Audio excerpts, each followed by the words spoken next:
Faithful to legendary values, exploring great books worldwide. Hello, this is Sally's Book Talk. Today, I'm going to interpret the book, The Allergy Epidemic, for you. The subtitle is The Disappearance of Microbes and the Eternal Battle of the Immune System. And allergy is a common topic in modern life. Many people deal with skin allergies. When choosing skincare, they first worry if it'll cause a reaction. Allergic rhinitis is also widespread. Uh, uh, for some folks, when temperatures change or spring arrives, they start sneezing and having a runny nose nonstop. For some people, allergies aren't just an inconvenience, they can be life-threatening.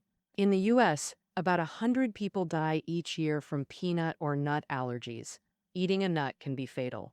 This is hard to imagine in evolutionary history. After all, if our primate ancestors couldn't eat nuts, they'd have starved.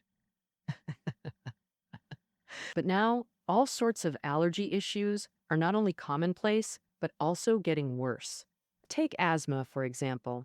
It's a common allergic condition. For instance, in China, the asthma incidence rate was about 1% in 1990, and by 2020 it hit 4.2% for adults, tripling in 30 years. So, why are modern folks so prone to allergies? In prime double quotation mark, the allergy epidemic, Moises Manoff, a renowned American science writer, deeply answers this question.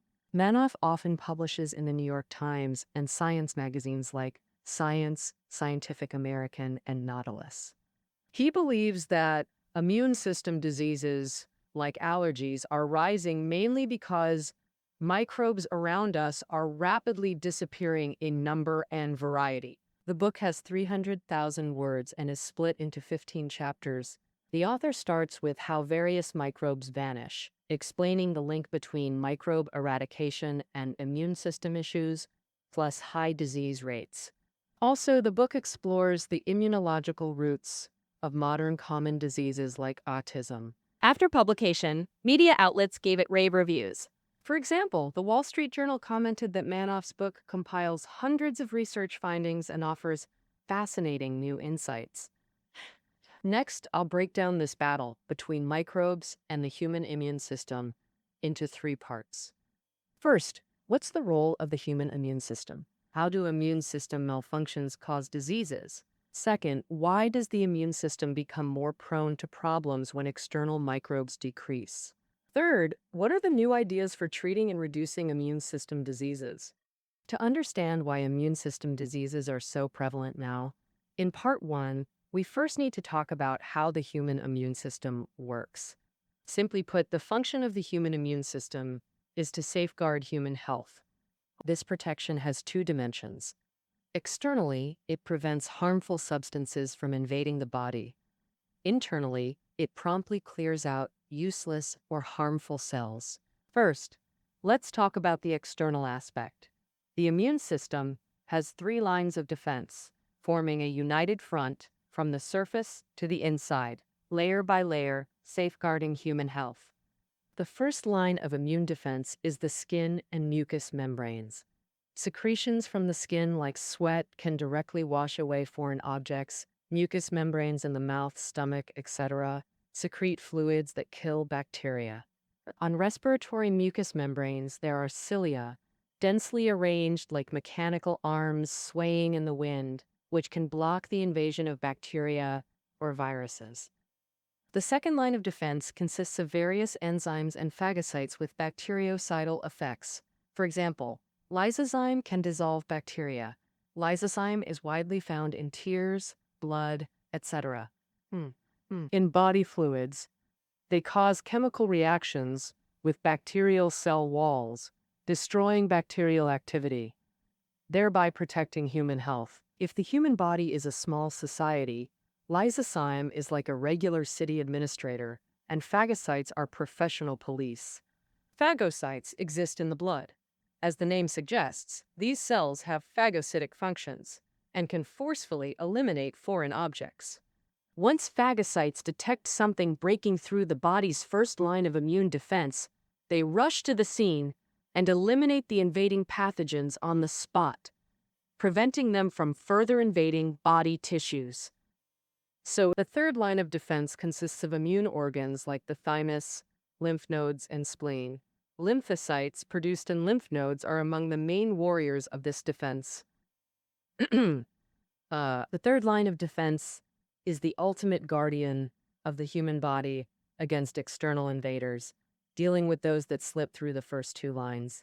By the third line of defense, invaders are mostly eliminated. The process involves recognition, marking, and then sounding the alarm. Thus, various immune cells, including lymphocytes, come to cooperate and eliminate the pathogens. Moreover, the third immune line of defense remembers viruses it has successfully resisted. Next time we encounter it, dealing with it will be a breeze. The immune system defends against harmful substances, externally and internally cleans up harmful tumor cells as well as aging, useless, or dead cells. Once it detects cells in the body that should be eliminated, lysozyme or phagocytes step in to eliminate them, much like dealing with invaders. This self-cleaning function of the immune system is also called immune surveillance. Up to this point, we've covered the core functions of the immune system: defending against external enemies and cleaning house internally. Once the immune system malfunctions, such as attacking wrongly or failing to respond to external invasions, it can trigger various immune system diseases. In the book, the author highlights two most representative types of immune system diseases: allergic diseases and autoimmune diseases. First, let's talk about allergies. Allergies refer to the immune system's poor response to the invasion of external substances, leading to physiological dysfunction or tissue damage in the body. Now, this poor response could be due to an overreaction of the immune system or insufficient defensive capabilities. A common example of immune system overreaction is allergic asthma. Very normal things like fish, shrimp, milk, or even cold air can cause suffering for allergic asthma patients. Because some immune cells in their bodies carry out indiscriminate attacks against foreign invaders in the airways, leading to symptoms like chest tightness, coughing, and producing large amounts of white foamy phlegm. In severe cases, what power really wanted phlegm? Breathing becomes difficult. A common example of insufficient immune system defense is various allergic dermatitis. When allergic, the skin becomes red, swollen, itchy, and may even erode. People prone to skin allergies have skin cells that act as the first line of immune defense. It becomes too permeable, like a sieve with holes too large, easily breached by external substances. That's it for allergies. Next, let's talk about autoimmune diseases. Allergies occur when the immune system fails to defend against external threats, while autoimmune diseases involve the immune system mistakenly attacking, treating good cells as bad, causing tissue damage. For example, the spots in lupus erythematosus or the sores in aphthous ulcers. In lupus patients, after the immune system malfunctions, the various antibodies produced not only fight bacteria and viruses externally, but also intensify the destruction of the body's own tissues. Lupus causes damage to connective tissue, one of the four basic tissues in the human body. Connective tissue includes blood, lymph, and cartilage throughout the body. So lupus symptoms can affect the entire system, like facial rashes, joint pain, mouth ulcers. As it progresses, it damages vital structures like kidneys, cardiovascular, and nervous systems, plus ulcerative colitis patients. Because when the immune system malfunctions, antibodies in the serum react with colon mucosa, causing colon tissue to be attacked by the body's own immune cells. So during ulcerative colitis flare-ups, symptoms include abdominal pain, vomiting, and bloody diarrhea. In severe cases, there can be up to 30 episodes of diarrhea daily, causing extreme suffering. We've now covered immune system functions and diseases caused by its disorders. In modern life, immune diseases are surging. Asthma has become a new era epidemic. The immune system. Reasons for increased diseases are complex, but one fundamental cause is the drastic reduction of microbes in modern environments. Now to part two, why does fewer external microbes make the immune system more prone to problems? Microbes refer to parasites, bacteria, viruses, fungi, etc. Throughout millions of years of human evolution, they've coexisted symbiotically with us. Take tapeworms. They began parasitizing ancient human intestines 1 to 2 million years ago, surviving by stealing gut nutrients. Then there's lice, the main culprit behind typhus. Paleontologists found lice on primates from 25 million years ago. Our Australopithecus ancestors inherited this, and by the late Paleolithic, humans gradually began settled living. Thus, parasites relying on host excrement for reproduction thrived immensely.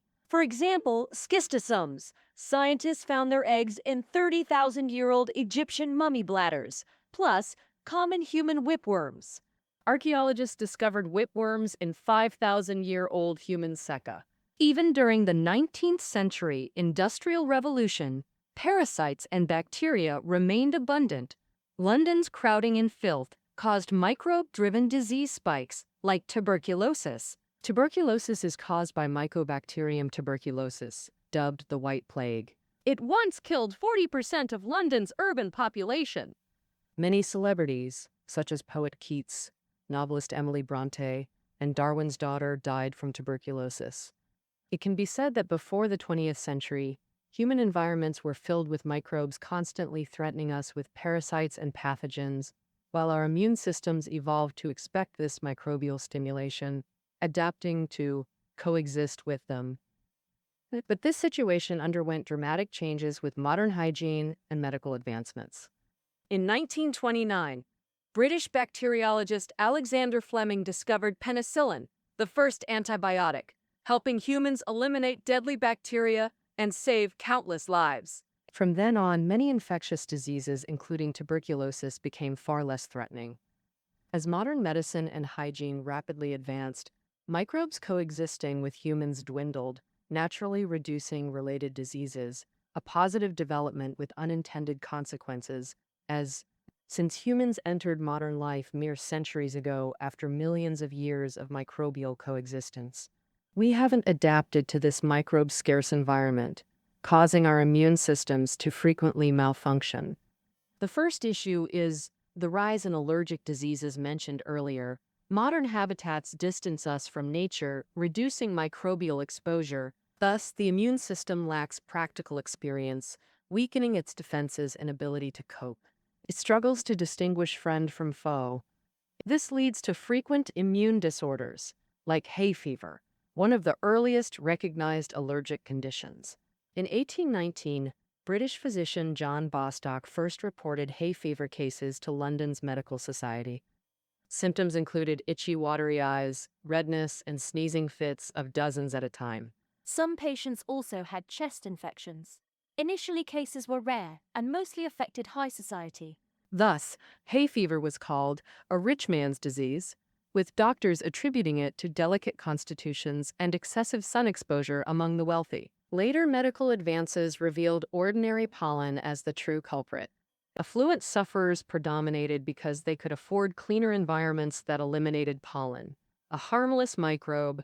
From a modern immunology perspective, less pollen exposure means fewer antibodies in your immune system to handle it. With fewer antibodies, it struggles to cope when pollen hits again. But today, on Pable, that's how the vicious cycle of pollen allergies forms. Studies show pollen-exposed groups like farmers rarely get hay fever. Nowadays, reduced pollen exposure means about 1 in 5 people in New York streets suffer pollen allergies. In famously clean Japan, hay fever affects up to 30% of the population. While hay fever stems from lacking useful antibodies, food allergies often result from increased destructive antibodies. Simply put, destructive antibodies misidentify foreign invaders and attack recklessly. Normally, certain immune cells suppress destructive antibody growth, but cleaner environments left them underused and diminished, losing control. Take peanut allergies mentioned earlier. The body mistakes peanut proteins for harmful substances. Detecting peanut protein triggers immunoglobulin E antibodies, which in severe cases cause coma or suffocation. From 1997 to 2008, U.S. teen nut allergies quadrupled, becoming the second wave of allergy epidemics. Many Western schools have peanut-free zones, and airlines ban nut-containing foods. This prevents accidental ingestion and life-threatening reactions. Fewer environmental microbes increase both allergies and autoimmune diseases. Take rheumatoid arthritis. A key diagnostic marker is positive rheumatoid factor. Healthy people also have rheumatoid factor, which provides some protection. Research shows most Africans have high rheumatoid factor without arthritis because they've had malaria. Malaria antibodies and rheumatoid factor antibodies cooperate to fight malaria together. So, in malaria-infected Africans, high rheumatoid factor doesn't cause disease because it's busy fighting malaria. However, one man's meat is another man's poison. When environmental microbes decrease, for example, without malaria parasites to fight, rheumatoid factor becomes purposeless and may attack when triggered by external bacteria or viruses. The body's own tissues. Under rheumatoid factor's attack, tissues like joints and synovium gradually deteriorate.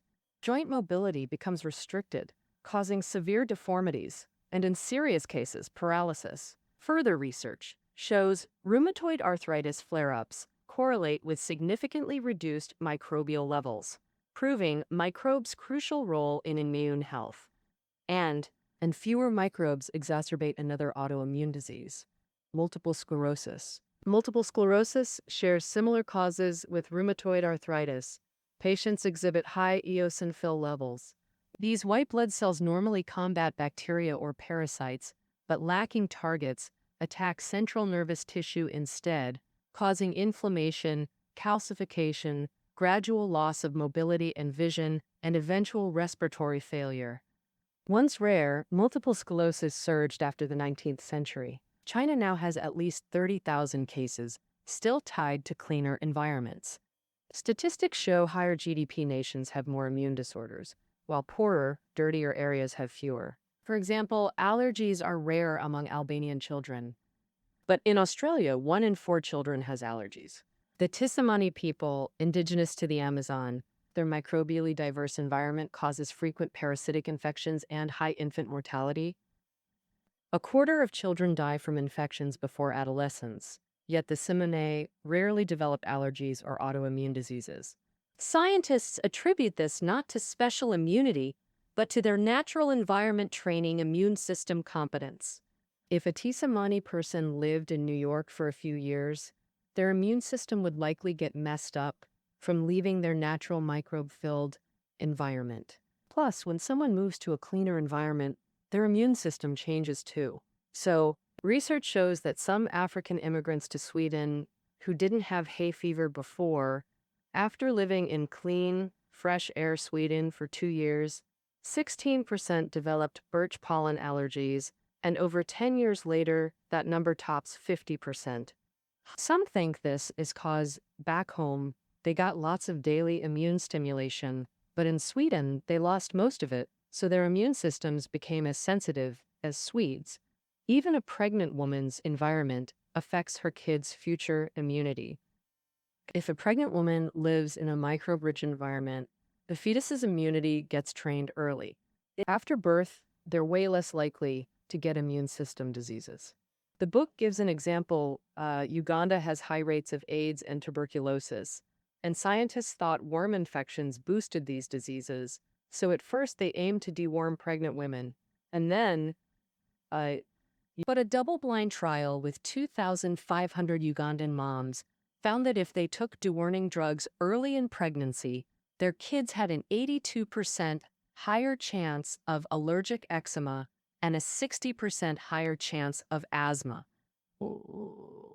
Modern folks are living in this world where microbes have vanished big time. And if this trend keeps up, immune system problems will just pile up generation after generation. So, besides seeing docs and popping pills, what new ideas are out there to treat and cut down immune system diseases? Next up, in part 3, we'll tackle this question. Treating immune system diseases is super complex and tough. Many related diseases, like rheumatoid arthritis, can't be cured and are only managed with meds. After blending the latest science and personal tests, the book's author, Manoff, thinks The treatment shortcut lies with microbes. In other words, since the root of all these immune diseases spiking is fewer microbes, then by using science to carefully bring back microbial immune stimulation, we can get the human immune system back to normal. First, let's talk about Manoff's own case. He suffers from 3 immune disorders: severe alopecia areata causing full-body hair loss and nail pitting. Second, asthma requiring emergency hospitalization during severe attacks. And third, allergies to peanuts and sesame. His constitution exemplifies modern immune deficiency. Since childhood, Manoff took various medications with severe side effects, like skin swelling, peeling, and even potential skin cancer. So he pioneered a radical self-treatment, implanting a parasitic worm called Necator americanus into his body. This harmful parasite once devastated the American South, leaving victims pale and lethargic. Manoff paid $2,300 for 20 larvae to penetrate his skin. An unthinkable treatment approach, initially causing abdominal pain and diarrhea. But soon his chronically stuffy nose cleared miraculously, nail pitting eased, and eczema vanished. Most astonishingly, hair grew on his long, bald scalp. Sparse but groundbreaking, this fight poison with poison method simply restores the body's natural state. Reintroducing vanished microbes trains the immune system to self-regulate, like sending an idle soldier to real combat, instead of causing indoor chaos. Similar microbial therapies show promise for other diseases. Worms successfully treated intestinal ulcers and food allergies. Within months, patients could freely eat cherries and avocados, even stopping allergy meds. Even H. pylori, when properly managed, can treat allergies and autoimmune disorders. Though called a stomach demon, causing 63% of gastric cancers. Meanwhile, it's linked to Parkinson's and pancreatic cancer. But unlike deadly viruses like smallpox, H. pylori shares more of a symbiotic relationship with humans. Historically, most people had this bacterium in their stomachs, with mostly mild symptoms. Now, in developed nations, over 90% of children lack H. pylori, unprecedented in human evolution. Medical research shows less H. pylori correlates with higher rates of immune disorders like asthma and lupus. Similarly, eliminating H. pylori in rheumatoid arthritis patients triggers immediate pain flare-ups. Some scientists suggest pediatricians might implant H. pylori in infants to prevent allergies or autoimmune diseases. Balance is crucial. If H. pylori becomes too active, antibiotics must promptly control its population. All microbial therapies must harness microbes' benefits without letting them dominate the body. Earlier, we covered diseases directly caused by immune dysfunction, but many others seem unrelated to immunity at first glance, yet trace back to immune system issues. The author highlights autism in the book. Autism is a neurodevelopmental disorder whose prevalence rose sharply in the 20th century. Per 2,800 de CDC datos, 1 en 69 de los niños estadounidenses tiene autismo, una incurable condición a largo plazo causando profundo sufrimiento familiar. Autism's causes are highly complex. Research identifies maternal immune dysfunction as a key factor. It causes fetal brains to overdevelop initially, regress at ages 2 to 4, then atrophy during adolescence. More autoimmune conditions in family members increase a child's autism likelihood. If the mother herself is affected, autism risk jumps 9-fold. For example, Danish scientists studied 3,300 autistic children and found their mothers had higher rheumatoid arthritis rates than mothers of neurotypical children. This immune disease hikes up their kids' autism risk by over 60%, and autistic folks usually have gut problems. Simply put, their gut microbiome's out of whack, messing up detox functions. Scientists found that temporarily fixing gut balance in autism patients really eases symptoms during clinical treatments. Like, a kid might suddenly look parents in the eye and start talking. But this boost only lasts a few weeks. As the gut microbiome slides back to imbalance, autism symptoms creep up again. But autism's causes are super complex, and gut microbe treatments are still in the trial phase. So, to sum up the book, Microbe loss linking to immune disease spikes is near consensus in medicine.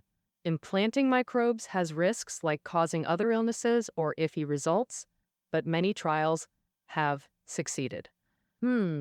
More importantly, this new approach lets us see microbes in a whole new light. On one hand, microbes can make us sick or even kill us. On the other, we can't live without them. So, this tug of war has been going on for millions of years. And now, how humans balance life with microbes is still a puzzle worth exploring. All right, that's the wrap on the allergy epidemic for you. Listening notes are below the audio. Catch you next time.